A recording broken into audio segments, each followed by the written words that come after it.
Good morning and thanks for waking up with us. It's Thursday, August 23rd. I'm Lauren Barnes. I'm Joe Moreno, and I didn't mind a light coat on the way out the door today. How about yourself? A little chilly, yeah. Yeah, just a little bit. So let's start off your Thursday morning by checking in with meteorologist Elisa Raffa in the Weather Lab. She has your forecast first today. You didn't mind? I'm surprised. Well, I guess it's nice relief, but I don't know, it's the signs of where we're headed. I know. It's going to snow soon. I'm just going to... Sorry, I'm just going to accept this. Please tell everyone you're kidding. I'm kidding. 63 degrees in Branson right now. We've got some cloud cover, maybe a little bit of a light fog out there this morning too. We're tracking these showers here in Kansas. These are going to get into the Ozarks here by later on this morning and into the afternoon. For right now, we're dry. We've got just some of that cloud cover out there this morning. But again, we're looking at those showers getting into the Ozarks about maybe 9 this morning. 64 degrees in Springfield, much cooler. Upper 50s in Rolla, 60 in Mountain Grove, and 63 in Branson this morning. We've got this dry air in places, especially up to the north and east, but we are kicking more of that moisture to the south and west, and again, it's going to generate some showers for us today.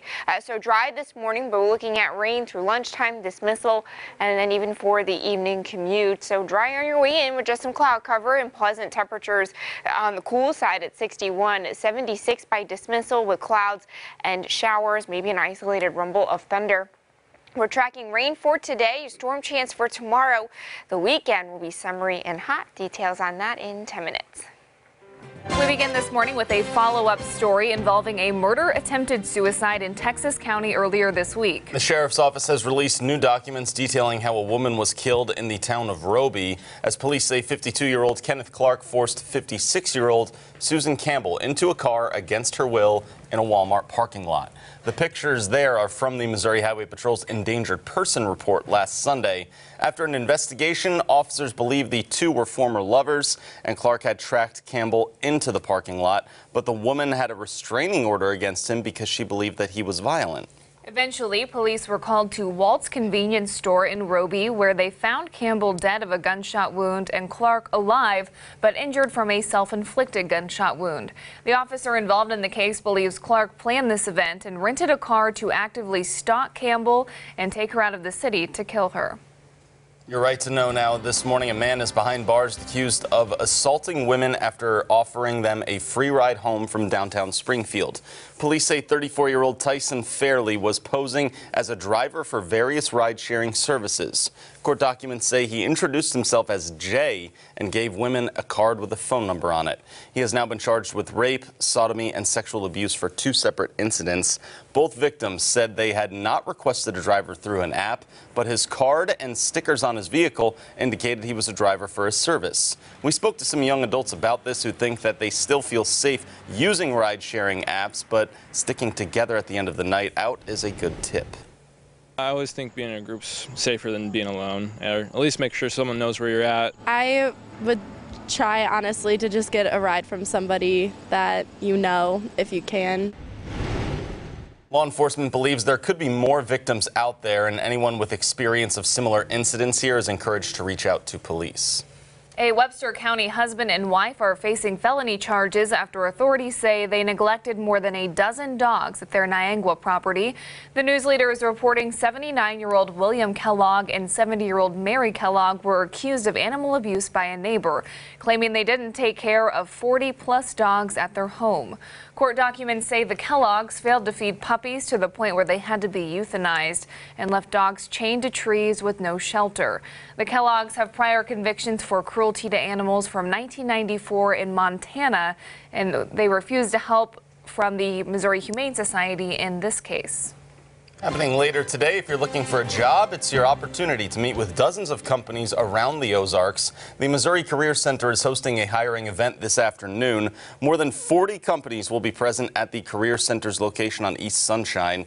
Representatives will be able to answer all the questions you might have about openings, and some will even do on-site interviews. Now, this goes from 3 to 6 p.m. If you'd like to go attend, be sure to dress appropriately and bring an updated resume. In some more local news this morning, some say stopping child abuse starts with awareness and education for adults. One organization offered to do just that with a class called Darkness to Light, which instructed citizens of signs for abuse and trafficking. Kelly Schultz, Missouri's child advocate, says people should prevent one-on-one situations with children and adults, and that 90% of children are abused by adults they know and trust. For those who suspect a young person is a victim of trafficking, they can call a number that is easy to remember. 888-3737-888. And we advertise the number that way because then survivors only have to remember that 3737. So victims simply just have to dial 3737 to get through to 24-hour help. And for more information on how to get this training, you can call Missouri's Child Advocate Center at 573-522-8686.